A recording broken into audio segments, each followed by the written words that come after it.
Hello student, welcome to year Bandhan study class official ইউটিউবে তোমাদের সবাইকে শুভেচ্ছা জানাই। তোমরা যারা ক্যালকাটা ইউনিভার্সিটি আন্ডারে পড়ছো, বিএ সিক্স সেমিস্টার, তোমাদের যাদের হিস্ট্রি সেক B2 আছে, তোমরা অনেকেই কমেন্ট করেছো, এসএমএস করছো, যে বলছো দাদা এই সাবজেক্টটি সাজেশনটা যদি একটু নিয়ে আলোচনা করে দিতেন খুবই ভালো হতো সামনে এক্সামের জন্য। তো চলো ভিডিওটাকে শুরু করা যাক। শুরু করার আগে চ্যানেল যারা নতুন আছে চ্যানেলটিকে সাবস্ক্রাইব করে নিও এবং ভালো লাগলে লাইক করো, বন্ধুদের শেয়ার করো, বোকার জন্য সবাই পায়। তো দেখো, বিএ সিক্স সেমিস্টার হিস্ট্রি সেক B2 সাজেশন 2024 লাস্ট মিনিটের জন্য তোমাদের 50 অ্যান্ড 15 মার্কসে 50 নম্বরে একটি করতে হয়, 15 মার্কসে দুটো প্রশ্ন করতে হয়, টোটাল 80 মার্কের পরীক্ষা তোমাদের দিতে হয় সাবজেক্টটিতে। তো চলো ফার্স্ট আমি 50 মার্কের প্রশ্নটা নিয়ে আলোচনা করে দিই। দেখো, 1 নম্বর প্রশ্ন 50 মার্কের জন্য, বাংলার বিভিন্ন এলাকার স্বাধীন সংগ্রামীদের প্রদত্ত সাক্ষাৎকার কিভাবে ভারতের স্বাধীনতা আন্দোলনের ইতিহাস রচনা সহায়তা করেছে। 3টি স্টার, এই 4টি স্টার। 2 নম্বর প্রশ্ন, সুশীল ধারা বা সতীশ সামন্তের মতন কিংবদন্তি স্বাধীনতা সংগ্রামীদের সাক্ষাৎকার 42-এর ভারত ছাড়ো আন্দোলনের ইতিহাস রচনা কিভাবে সাহায্য করেছে। এই ছিল তোমাদের দুটি 50 মার্কের প্রশ্ন দিলাম, ঠিক আছে? এই দুটি প্রশ্ন দিলাম, তোমরা এই দুটি করো। এর মধ্যে থেকে আশা করছি একটা পেয়ে যাওয়ার সম্ভাবনা। আর একটি কথা ছিল যে এই সেক B2 তোমরা যারা নিয়েছো তোমাদের কি বলছি, এই সাবজেক্টটি অত্যন্ত কঠিন বলে দিলাম। এর বই মার্কেটে পাওয়া খুব দুষ্কর, অ্যাভেলেবেল থাকেও না বই, ঠিক আছে?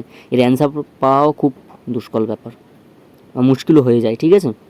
তাই বলছি যারা সেক B2 নিয়েছো একটু ভালো করে পড়ো। এই যে প্রশ্নগুলো দিচ্ছি এর চেয়ে একটু বেশি প্রশ্ন তোমরা পড়ো, কারণ এই সাবজেক্টটি খুবই কঠিন এবং খুব পেঁচানো প্রশ্ন করে শিউ। এটা তোমরা নিজেরাই দেখবে, 2022, 23, 21 সালের প্রশ্ন দেখলে বুঝতে পারবে কীভাবে প্রশ্ন ওরা করেছে। তাই বলছি যা প্রশ্ন দিয়েছি তার এক্সট্রা প্রশ্ন পড়ার করো যদি কিছুটা করতে চাও। আর আমি যে প্রশ্নগুলো দিয়েছি এর মধ্যে থেকে আসার চান্স খুবই আছে, তাও আমি এক্সট্রা করতে বলছি, তোমরা করো।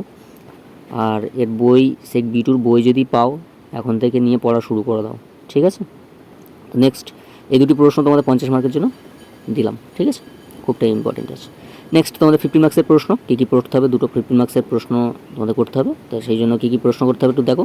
1 নম্বর প্রশ্ন, ইতিহাস রচনা কোন কোন ক্ষেত্রে মৌলিক সূত্র ব্যবহারের সুযোগ আছে বলে তোমার মনে হয়। 2 নম্বর প্রশ্ন, তেভাগা আন্দোলনের মতন ঘটনার ইতিহাস নির্মাণে স্থানীয় মানুষের দেয়া মৌলিক বিবরণী গুরুত্ব কত হয়, ঠিক আছে? 3 নম্বর প্রশ্ন, মহিলাদের স্মৃতিকথা কীভাবে তাদের সময় আর জগৎকে তুলে ধরে। 4 নম্বর প্রশ্ন, পুরানো বাড়ি বা পথ ঘাটের ছবি কিভাবে একটি এলাকার বিবর্তনের ইতিহাস বুঝতে সাহায্য করে। 5 নম্বর প্রশ্ন, রবীন্দ্রনাথের জীবন নীতি কেমন করে তার সময়ের ইতিহাস তুলে ধরে। নেক্সট তোমাদের 6 নম্বর প্রশ্ন, 1960 বা 1970-এর দশকের সিনেমা থেকে কি তখনকার সমাজের ছবি উঠে আসতে পারে। নেক্সট 7 নম্বর, মৌখিক সূত্র ব্যবহার করে কোনো পুরানো মেলা বা অনুষ্ঠান ছবি পাওয়া যেতে পারে বলে তোমার মনে হয়। নেক্সট 8 নম্বর প্রশ্ন, লাস্ট প্রশ্ন, অতি বয়স্ক সাধারণ মানুষের মুখে কথাও কি করে ইতিহাস রচনার সহায়তা হতে পারে। এই ছিল তোমাদের 50 মার্কসের 8টি প্রশ্ন, এখান থেকে করো। আর যা প্রশ্ন দিয়েছি আশা করছি তোমরা পেয়ে যাবে, এবং এই প্রশ্ন দিয়েছি তোমরা করো এবং এক্সট্রা প্রশ্ন করারও করো, কারণ সাবজেক্টটি খুবই টাফ। মার্কেটে দেখো হিস্ট্রি সেক B2 বই পাওয়া যাচ্ছে কি না, কমন অ্যাভেলেবেল থাকে না অনেক সময়, খুবই চাপের মধ্যে তোমাদের পড়তে হয়। তাই সবাইকে বলি যে সেক B1টা নিতে, ঠিক আছে? সেক B1 খুবই অত্যন্ত সোজা, সেক A1-এর মতন অত্যন্ত একই প্রশ্ন যা পড়ে আসছে সেক A1-এ, সেক B1-এরও সেটা পড়তে হবে তোমাদের। খুব খুব সোজা সাবজেক্ট সেক B1। তো চলো ভিডিওটাকে শুরু করা যাক, শেষ করা যাক এখানে। সরি, মুখ থেকে বার হয়ে গেছে, তাই ভিডিওটা এখানে শেষ করা যাক। এবং চ্যানেল যারা নতুন আছে চ্যানেল সাবস্ক্রাইব করে আমাদের পাশে থেকো, ভালো লাগে লাইক করো, বন্ধুদের শেয়ার করো, ওখানে যেন সবাই পায়। দেখা হচ্ছে পরবর্তী ভিডিও।